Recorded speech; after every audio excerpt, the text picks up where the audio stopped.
Hello guys, welcome back to my YouTube channel commerce stream by MD Shadan. Guys, आज की इस video में हम दो टॉपिक डिस्कस कवर करेंगे। पहला टॉपिक हम जो कवर करने वाले हैं that is gross versus net investment, and जो सेकंड टॉपिक होगा उसका नाम है expected obsolescence and unexpected obsolescence, यानी डेप्रिसिएशन और कैपिटल लॉस के बीच में क्या डिफरेंस है वो समझेंगे। ठीक है, तो सबसे पहले हम समझते हैं ग्रॉस वर्सेस नेट इन्वेस्टमेंट के बारे में। ओके, तो आइए देखो, सबसे पहले अगर हम बात करें ग्रॉस इन्वेस्टमेंट की, क्या ग्रॉस इन्वेस्टमेंट का क्या मतलब होता है, तो देखो गाइस, ग्रॉस इन्वेस्टमेंट का मतलब होता है कि एक साल के अंदर जो इन्वेस्टमेंट हम करते हैं, ठीक है, नई असेट्स पर, न्यू असेट्स पर, प्लस जो इन्वेस्टमेंट करते हैं एग्जिस्टिंग कैपिटल असेट्स पर। सर, एग्जिस्टिंग कैपिटल असेट्स क्या होता है? तो एग्जिस्टिंग कैपिटल असेट्स का मतलब होता है गाइस जो पुरानी मशीन है, ठीक है। अब क्योंकि अगर पुरानी मशीन है तो जाहिर सी बात है उस पर थोड़ा मोड़ा खर्चा आता है, जैसे नॉर्मल वियर एंड टीयर का हो गया, ठीक है, यानी छोटे मोटे, जैसे मान लो कोई पुर्जा खराब हो गया किसी मशीन का तो उसको बदलना है, ठीक है। तो कुल मिला के जो खर्चा हम नई मशीन पे करते हैं वो तो लेते ही लेते हैं, और जो खर्चा हम पुरानी मशीन पे करते हैं यानी जो डेप्रिसिएशन वाला खर्चा होता है वो भी हम इंक्लूड करते हैं किसमें? क्रॉस इन्वेस्टमेंट में। आई होप आपको समझ में आ गया होगा। जबकि नेट इन्वेस्टमेंट का मतलब होता है सिर्फ करंट ईयर में जो हमने नई मशीन में इन्वेस्टमेंट कर रखा है या फिर नई मशीन में जो हमने खर्चा कर रखा है, सिर्फ वो आता है किसमें? आपका नेट इन्वेस्टमेंट में। देखो वही चीजें लिखी हुई हैं। पहला पॉइंट अगर हम रीड आउट करें तो देखो इसमें लिखा कह रहा है it includes expenditure by the producers on the purchase of new assets, यानी न्यू असेट्स पर प्रोड्यूसर्स के द्वारा जो खर्चा किया जा रहा है वो, और फिर कह रहा है कि as well as expenditure on the replacement of existing assets, यानी जो पुरानी असेट्स है उस पे जो खर्चा किया जाता है उसको रनिंग कंडीशन में लाने के लिए। बात समझ रहे हो भाई? अगर कोई पुरानी मशीन है तो जाहिर सी बात है उसमें कुछ ना कुछ खराबी होती रहती है, तो उसको रनिंग कंडीशन में लाने के लिए उस पे जो खर्चा किया जाता है जिसको टेक्निकली डेप्रिसिएशन कहा जाता है, ठीक है। तो आप एक चीज समझिए, ग्रॉस इन्वेस्टमेंट का मतलब होता है जो नई मशीन पर या नई असेट्स पर जो खर्चा किया गया वो प्लस डेप्रिसिएशन वाला खर्चा। डेप्रिसिएशन का खर्चा मतलब जो पुरानी असेट्स है जिसको हम इस्तेमाल कर रहे हैं उसको नई रनिंग कंडीशन में लाने के लिए उस पर भी किया गया खर्चा ग्रॉस इन्वेस्टमेंट का ही पार्ट माना जाता है, ठीक है। तो आई होप आपको समझ में आ गया होगा। जबकि नेट इन्वेस्टमेंट में कह रहा है कि it includes expenditure by the producer on the purchase of new assets only, यानी करंट ईयर में जो नई असेट्स पर इन्वेस्टमेंट किया गया है या जो नई असेट्स पर एक्सपेंडिचर किया गया है, सिर्फ वही खर्चे या सिर्फ वही इन्वेस्टमेंट काउंट किए जाते हैं किसमें? नेट इन्वेस्टमेंट में। आगे लिखा हुआ more specifically it does not include expenditure by the producers on the replacement of existing capital, यानी यहाँ वो खर्चा शामिल नहीं किया जाता जो एग्जिस्टिंग रिप्लेसमेंट के लिए किया जाता है, यानी कि जो पुरानी मशीन है, ठीक है, अगर उस पर कोई खर्चा किया जा रहा है तो वो यहाँ नहीं शामिल किया जाता है, ठीक है। तो नेट इन्वेस्टमेंट में हम कौन सा खर्चा लेते हैं? जो करंट ईयर में सिर्फ नई एसेट्स पर किया गया खर्चा है, ठीक है। फिर से मैं एक बार क्लियर करना चाहूंगा, ठीक है। तो पहला पॉइंट क्या कह रहा है? पहला पॉइंट ये कह रहा है कि ग्रॉस इन्वेस्टमेंट में हम वो खर्चा लेते हैं जो नई मशीन पे किया जा रहा, प्लस जो पुरानी मशीन पे उसको रनिंग कंडीशन में लाने के लिए जो खर्चा किया जाता है जिसको डेप्रिसिएशन भी कहते हैं, वो दोनों खर्चे हम किस में इंक्लूड करते हैं? ग्रॉस इन्वेस्टमेंट में। जबकि नेट इन्वेस्टमेंट की अगर हम बात करें तो इसमें सिर्फ उन खर्चों को ही शामिल किया जाता है जो करंट ईयर में नई असेट्स पर किया गया है, यानी जो नई असेट्स में इन्वेस्टमेंट किया गया वो खर्चा सिर्फ हम लेते हैं किसमें? नेट इन्वेस्टमेंट में, ठीक है। इसके बाद देखो सेकंड पॉइंट कह रहा है, एक सेकंड,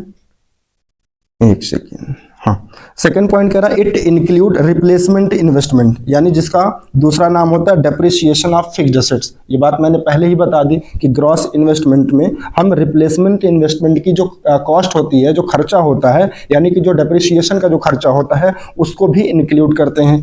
जबकि नेट इन्वेस्टमेंट में कह रहा है कि it does not include replacement investment, ठीक है। देखो रिप्लेसमेंट इन्वेस्टमेंट कहें या डेप्रिसिएशन कहें या फिर डेप्रिसिएशन का एक जो दूसरा नाम होता है कंजम्पशन ऑफ फिक्स्ड कैपिटल, ठीक है, तो तीनों एक ही नाम से जाना जाता है। तो कहने का मतलब नेट इन्वेस्टमेंट में हम डेप्रिसिएशन वाला खर्चा यानी कि रिप्लेसमेंट इन्वेस्टमेंट का खर्चा इंक्लूड नहीं करते हैं, लेकिन ग्रॉस इन्वेस्टमेंट में हम क्या करते हैं? डेप्रिसिएशन का भी खर्चा इंक्लूड करते हैं, ओके। इसके बाद थर्ड पॉइंट में कह रहा है it does not show net addition to the existing capital stock. भाई जाहिर सी बात है नेट एडिशन कैसे होगा? नहीं होगा, क्योंकि जैसे मान लो हमारे पास पहले से 20 मशीन है, 5 मशीन हमने और खरीद ली, तो टोटल तो 25 हो जाएगी, लेकिन ये नेट एडिशन को शो नहीं करेगा, क्योंकि इस 25 मशीन में वो खर्चा भी शामिल है जो पहले से हमारे पास 20 मशीन थी, क्योंकि उस पर भी कुछ खर्चा किया गया होगा। तो इसीलिए कहा जाता है कि जो ग्रॉस इन्वेस्टमेंट होता है वो नेट एडिशन को शो नहीं करता, ठीक है। जबकि अगर हम नेट इन्वेस्टमेंट की बात करें तो इसमें कह रहा है कि it show net addition to the capital stock. भाई हमारे पास मान लो पहले से 5 मशीनें थी, 5 हमने और खरीद लिया, तो जो 5 मशीनें हमने और खरीदा वो नेट एडिशन शो करेगा, ठीक है। तो याद रखना, नेट एडिशन के लिए जो ग्रॉस इन्वेस्टमेंट होता है वो नेट एडिशन को शो नहीं करता, जबकि जो नेट इन्वेस्टमेंट होता है वो क्या कहते हैं, नेट एडिशन को शो करता है, ठीक है। तो आई होप आपको समझ में आ गया होगा। वैसे मैंने लास्ट वीडियो में भी मैंने अच्छे से बताया था आपको कि ग्रॉस इन्वेस्टमेंट क्या होता है और नेट इन्वेस्टमेंट क्या होता है, बट थोड़ा सा क्लैरिटी आपको और आ जाए इसलिए मैंने इन दोनों के बीच में और अच्छे से डिफरेंशिएट कर दिया, ओके। आइए इसके बाद आज का जो नेक्स्ट टॉपिक है that is very very important topic, वो समझ लेते हैं। और टॉपिक क्या है, डिफरेंस बिटवीन एक्सपेक्टेड ऑब्सोलिसेंस, ठीक है। ऑब्सोलिसेंस का मतलब गाइस यहाँ पे एक चीज समझना, इसका मतलब होता है लॉस। ऑब्सोलिसेंस का मतलब क्या होता है, लॉस होता है। एंड अनएक्सपेक्टेड ऑब्सोलिसेंस, ठीक है। या फिर देखो जो एक्सपेक्टेड ऑब्सोलिसेंस होता है इसको दूसरी भाषा में हम डेप्रिसिएशन भी कह सकते हैं। तो एक्सपेक्टेड ऑब्सोलिसेंस कह लो या फिर डेप्रिसिएशन कह लो, बात सेम है, ठीक है। इसके बाद है अनएक्सपेक्टेड ऑब्सोलिसेंस, या फिर इसका जो दूसरा नाम होता है कैपिटल लॉस। तो एक तरीके से हम यहाँ ये कह सकते हैं कि हम जो डिफरेंस यहाँ करने जा रहे हैं वो डेप्रिसिएशन और कैपिटल लॉस के बीच में डिफरेंस किए जा रहे हैं। तो चाहे हम डेप्रिसिएशन कहें या फिर एक्सपेक्टेड ऑब्सोलिसेंस कहें, बात एक है, या फिर हम कैपिटल लॉस कहें या फिर अनएक्सपेक्टेड ऑब्सोलिसेंस कहें, तो बात सेम है। आइए इसको बहुत अच्छे से समझते हैं। देखो यहाँ पे जो कंटेंट मैंने लिखा है गाइस वो तो मैं आपको समझाऊंगा, लेकिन उससे ज़्यादा ज़रूरी है आप मेरी बात को बहुत ध्यान से सुनिए, तो आपको बहुत अच्छे से सारी क्लैरिटी आ जाएगी इन दोनों के बीच में। यानी डेप्रिसिएशन क्या होता है, या फिर एक्सपेक्टेड ऑब्सोलिसेंस या फिर एक्सपेक्टेड लॉस क्या होता है, और दूसरा अनएक्सपेक्टेड लॉस यानी कि अनएक्सपेक्टेड ऑब्सोलिसेंस होता है, वो क्या होता है। सबसे पहले हम समझते हैं एक्सपेक्टेड ऑब्सोलिसेंस के बारे में। गाइज आप हमारी बात को ध्यान से सुनिए। जैसे कि मैंने कहा ऑब्सोलिसेंस मीन्स क्या होता है, लॉस होता है। देखो जो लॉस होता है ना, ठीक है, कोई भी प्रोड्यूसर जब भी कोई काम करता है तो उसका कुछ ना कुछ तो लॉस होता ही है, ये बात आप मानते हैं, और वो नॉर्मल होता है। चाहे आप बिजनेस करो या मैं करूं या दुनिया का कोई और इंसान करे, वो होता ही है। जैसे मान लो अगर एक प्रोड्यूसर, मान लो मैं एक प्रोड्यूसर हूं या मैं एक दुकानदार हूं, तो मार्केट के अंदर जो भी लॉस पहले से ही हम एक्सपेक्ट करके चलते हैं कि यार इन वजह से लॉस तो हो ही सकता है, तो वो एक्सपेक्टेड लॉस होता है, यानी कि एक्सपेक्टेड ऑब्सोलिसेंस होता है। और वो लॉस हमें पहले से, यानी प्रोड्यूसर्स को पहले से ही पता होता है, क्योंकि मार्केट कंडीशंस चेंज होती रहती हैं, है कि नहीं। जैसे कि टेक्नोलॉजी में चेंज हो जाना, डिमांड का चेंज हो जाना, फैशन में चेंज हो जाना, कस्टमर के टेस्ट एंड प्रेफरेंस में चेंज आना, ये सब चेंजेस नॉर्मल होते हैं जो कि पहले से हम एक्सपेक्ट करके चलते हैं। तो जो लॉस प्रोड्यूसर एक्सपेक्ट करके पहले से ही चलता है कि ये लॉस तो होना ही होना है, तो उसे बोलते हैं एक्सपेक्टेड ऑब्सोलिसेंस, ठीक है, समझ में आ गया। और जो अनएक्सपेक्टेड ऑब्सोलिसेंस होता है, यानी जो लॉस होता है, ठीक है, और वो लॉस, देखो अनएक्सपेक्टेड ऑब्सोलिसेंस का मतलब होता है जो लॉस, जैसे मान लो मैं बिजनेसमैन हूं तो मैं नहीं चाहता कि ये लॉस हो, अगर आप बिजनेसमैन हैं तो आप भी नहीं चाहते कि वो लॉस हो, या फिर दुनिया का कोई भी बिजनेसमैन है वो नहीं चाहता कि ये लॉस हो, फिर भी वो लॉस हो जाता है, क्योंकि इस पर हमारा कोई भी कंट्रोल नहीं होता है, किसी वजह से वो हो ही जाता है, और उस पर हमारा कोई भी कंट्रोल नहीं होता है, तो वो अनएक्सपेक्टेड लॉस होता है। जैसे फॉर एग्जाम्पल अचानक से भूकंप आ गया, और भूकंप आने से बिल्डिंग गिर गई, तो बिल्डिंग गिरेगी तो मशीन भी टूट जाएगी, ठीक है, तो लॉस होगा। तो ये क्या है, अनएक्सपेक्टेड। क्या पहले मैंने से सोच रखा था क्या कि आज भूकंप आ जाएगा और मशीन टूट जाएगी, उसमें कुछ लॉस हो जाएगा, बाढ़ आ गई या कुछ या कोई भी नेचुरल क्लैमिटीज की वजह से जो लॉस होता है, जो पहले से हमको पता भी नहीं रहता और ना तो उस पर हमारा कंट्रोल होता, तो उसको बोलते हैं अनएक्सपेक्टेड ऑब्सोलिसेंस। देखो यही सारी चीजें यहाँ पे मैंने लिख रखा है, आइए हम आपको समझाते हैं वन बाय वन। पहला पॉइंट लिखा हुआ है एक्सपेक्टेड ऑब्सोलिसेंस यानी कि डेप्रिसिएशन वाले में, इसमें करा कि it refers to fall in the value of fixed assets, ठीक है, जबकि देखो यहाँ पे वही बात लिखी हुई है, it refers to a fall in the value of fixed assets लेकिन वजह जो होगी इसकी जो वजह होगी वो दोनों में डिफरेंशिएट कर देगा। देखो अगर हम बात करें ऑब्सोलिसेंस की, तो यहां भी कह रहा है कि फिक्स एसेट्स की वैल्यू में जो फॉल होता है वही क्या कहलाता है, डेप्रिसिएशन, यानी कि एक्सपेक्टेड ऑब्सोलिसेंस कहलाता है। लेकिन इसकी वजह क्या कह रहा है, देखो क्या कह रहा है, due to change in technology, यानी अगर टेक्नोलॉजी में कोई चेंज आ जाता है, या फिर चेंज इन डिमांड, या फिर डिमांड में कोई चेंज आता है, तो इसकी वजह से प्रोड्यूसर्स को जो लॉस होते हैं ना वो एक्सपेक्टेड ऑब्सोलिसेंस कहलाते हैं।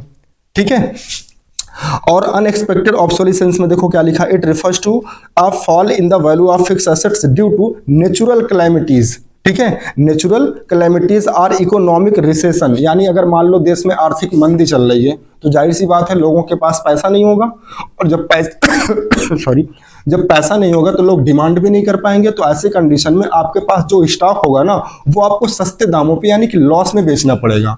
तो ये जो लॉस होता है नेचुरल कैलेमिटीज की वजह से या फिर इकोनॉमिक रिसेशन की वजह से, उसको हम कैपिटल लॉस यानी कि अनएक्सपेक्टेड ऑब्सोलिसेंस बोलते हैं। तो आई होप आपको दोनों में अच्छे से क्लियर हो गया होगा कि एक्सपेक्टेड ऑब्सोलिसेंस क्या होता है यानी कि डेप्रिसिएशन क्या होता है, या फिर अनएक्सपेक्टेड ऑब्सोलिसेंस क्या होता है यानी कि कैपिटल लॉस क्या होता है।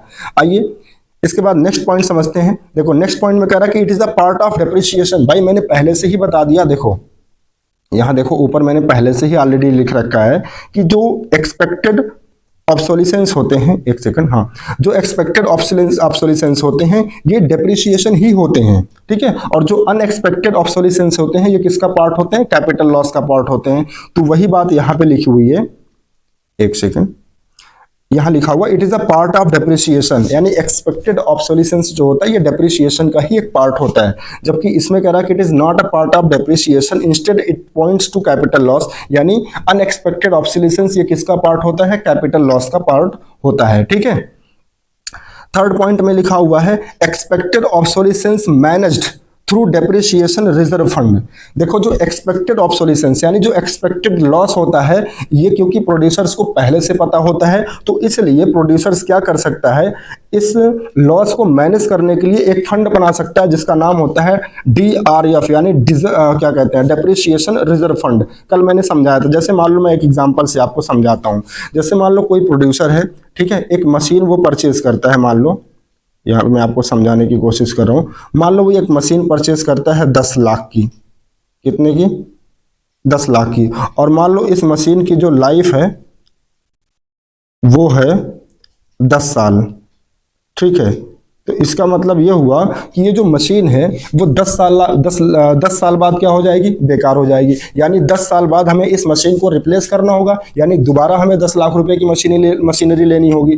तो हम क्या करते हैं, प्रोड्यूसर क्या करता है, इस 10 लाख रुपए को इसकी लाइफ से डिवाइड कर देगा। यानी 10 लाख रुपए को लाइफ कितनी थी, 10 ईयर थी, 10 ईयर से डिवाइड कर देगा तो कितना आ जाएगा, 1 लाख आ जाएगा। अब इस 1 लाख का मतलब क्या होता है जानते हो, वो एक फंड बनाएगा। ये जैसे मान लो एक फंड है, ठीक है, इसका नाम होता है क्या कहते हैं, एक सेकंड, डेप्रिसिएशन रिजर्व फंड। ठीक है, अब इस फंड में वो क्या करेगा, हर साल 1 लाख रुपया डालेगा। यानी इस मशीन से 10 लाख रुपए की मशीन लेगा तो प्रोडक्शन करेगा, तो प्रोडक्शन करने से उसको जो भी प्रॉफिट होगा उस प्रॉफिट में से वो 1 लाख रुपया हर साल इसमें डालता रहेगा, हर साल। और कब तक डालेगा, 10 साल तक। तो इस फंड में कितना आ जाएगा, 10 लाख रुपया जमा हो जाएगा। तो 10 साल बाद जब इस पुरानी मशीन को, जो कि अब खराब हो जाएगी, उसको जब रिप्लेस करना होगा तो इसी फंड से वो पैसा निकाल करके क्या कर सकता है, नई मशीन ला सकता है। तो वही यहाँ पे लिखा हुआ है। ठीक है गाइस, वही चीज यहाँ पे लिखी हुई है थर्ड पॉइंट में, कि जो एक्सपेक्टेड ऑब्सोलिसेंस यानी जो एक्सपेक्टेड लॉस होता है उसको हम मैनेज कर सकते हैं कैसे, डेप्रिसिएशन रिजर्व फंड से।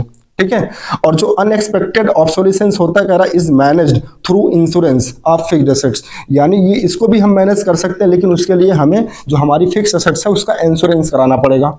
तो इंश्योरेंस कराने पे प्रीमियम भी देना होता है, यहाँ पे रिस्क होता है गाइस। ठीक है, जैसे मान लो अगर हमने किसी भी एसेट्स का प्रीमियम इंश्योरेंस करा लिया, प्रीमियम देते जा रहे हैं हर साल, मान लो 10 साल तक दिए, लेकिन हमारी फिक्स एसेट्स पर कोई लॉस नहीं आया, तो हमारा प्रीमियम जो हमने दिया वो सब बेकार हो जाएगा, हमारा लॉस हो जाएगा। लेकिन हाँ, अगर किसी वजह से, ठीक है, किसी भी कैलेमिटीज की, नेचुरल कैलेमिटीज की वजह से कोई डैमेज हुआ मशीन में, तो उसकी भरपाई हमें इंश्योरेंस कंपनी दे देगी। ठीक है, तो इसको हम मैनेज तो कर सकते हैं, यानी जो कैपिटल लॉस होता है, जो अनएक्सपेक्टेड ऑब्सोलिसेंस होता है, इसको भी मैनेज किया जा सकता है, लेकिन उसके लिए हमें क्या कराना पड़ेगा, इंश्योरेंस कराना पड़ेगा। ठीक है, तो गाइस आज की वीडियो मुझे लगता है आपको बहुत अच्छे से समझ में आया होगा कि जो ग्रॉस इन्वेस्टमेंट है, सबसे पहले जो कि मैंने पढ़ाया आपको क्या कि ग्रॉस इन्वेस्टमेंट और नेट इन्वेस्टमेंट में क्या डिफरेंस है, ये आपको अच्छे से समझ में आया होगा। ठीक है, और सेकंड जो टॉपिक हमने पढ़ा एक्सपेक्टेड ऑब्सोलिसेंस और अनएक्सपेक्टेड ऑब्सोलिसेंस के बारे में, ये भी आपको अच्छे से समझ में आया होगा। फिर भी अगर किसी भी बच्चे को कोई कंफ्यूजन होती है तो प्लीज़ वो हमें कमेंट करके बताएं, ठीक है, या फिर हमारे टेलीग्राम चैनल को वो फॉलो कर सकता है, वहाँ पे भी हमको कमेंट करके आप बता सकते हैं। इसी नाम से मेरा यूट्यूब चैनल जिस नाम से, इसी नाम से टेलीग्राम चैनल है, ठीक है, तो वहाँ से भी आप हमसे क्या कर सकते हैं, कॉन्टेक्ट कर सकते हैं। ठीक है, और अगर इस नोट्स को जिसको भी चाहिए होगा वो हमारे टेलीग्राम चैनल को फॉलो करें, मैं डिस्क्रिप्शन में इसका लिंक दे दूंगा, वहाँ आपको सारी नोट्स मिल जाएगी। ओके, तो आज के लिए बस इतना ही guys, thank you so much. अगर वीडियो अच्छा लगा हो तो प्लीज वीडियो को लाइक करें एंड शेयर करें। Thank you guys.